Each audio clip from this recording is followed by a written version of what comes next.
जुनी मंदिरं आणि बौद्ध लेण्यांच्या भिंतींवर आपल्याला देवदेवतांच्या मूर्त्या दिसतात. पण एक झाड असं आहे ज्याने देवांच्या सोबत आपली जागा पक्की केली. लाल केशरी फुलांचा पुंजका असलेलं हे झाड मुळात मध्य पश्चिम घाटातलं आहे. आपल्याकडे हे झाड तळ कोकणात दिसतं. ह्या वृक्षाचं नाव आहे हसगी. याचं दुसरं नाव तुम्ही ऐकलंच असेल, सीतेचा अशोक.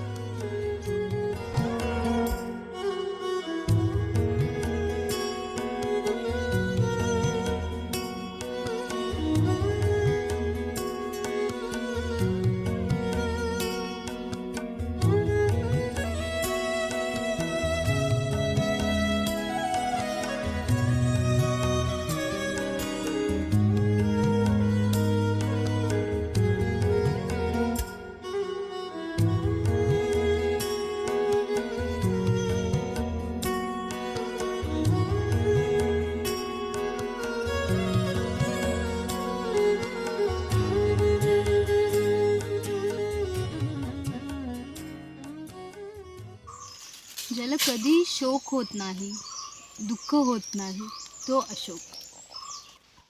कदाचित या झाडांच्या सदाहरित गुणामुळे आणि सुंदर केशरी फुलांमुळे ह्याला हे नाव पडलं असावं. मारुतीराया ज्या अशोकवनात सीतेला भेटले होते तोच हा वृक्ष, म्हणूनच याला सीतेचे अशोक म्हटले जातं. मात्र हसगी हे मूळ नाव कशावरून पडलं असावं ह्याबद्दल काहीच माहिती उपलब्ध नाही आहे. तुम्हाला काही माहिती असेल तर कमेंटमध्ये प्लीज सांगा.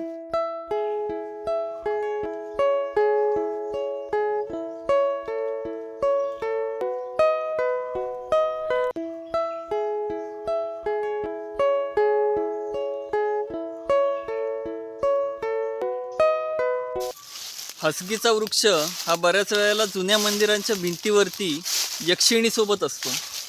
यक्षिणी या पुराणकथेतल्या खूप इंटरेस्टिंग कॅरेक्टर्स आहेत. त्या न देव आहेत, ना असुर, ना गंधर्व आणि ना अप्सरा. त्या आहेत देवराहाटीतल्या निसर्ग आत्मा. देवराहाटी ही धर्मापलीकडची संकल्पना आहे. मुळात ही एक सांस्कृतिक संकल्पना आहे. म्हणूनच यक्षिणी ही निसर्ग आत्मा आपल्याला हिंदू, बौद्ध, जैन, शीख, आदिवासी आणि एवढंच काय तर काश्मीरी मुस्लिम संस्कृतीमध्येही दिसते. पौराणिक कथांमध्ये यक्षिणी या चांगल्या आणि पवित्र आत्मा असतात. पण काही वेळा आपल्यावर निसर्ग कोपतो. त्याचप्रमाणे काही यक्षिणी या खोडकर आणि त्रासदायकही असू शकतात. त्यामुळे पुढच्या वेळेला या फुलांवरती मोहित होऊन ज्या वेळेला फूल तोडायला जाल त्यावेळेला थोडंसं सावध, कारण यक्षिणींचं हे आवडतं फूल आहे.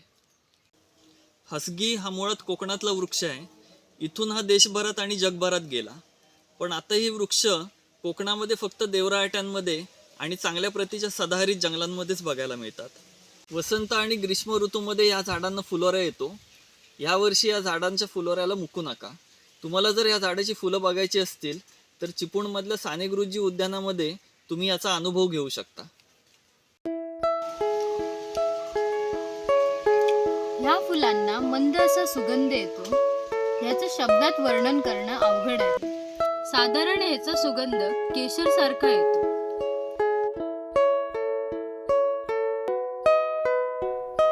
माझे राणी माझे मोगा, तुझे डोळ्यात शोधता ठाव. माझे राजा माझे मोगा, तुझे नावाक जोडताना.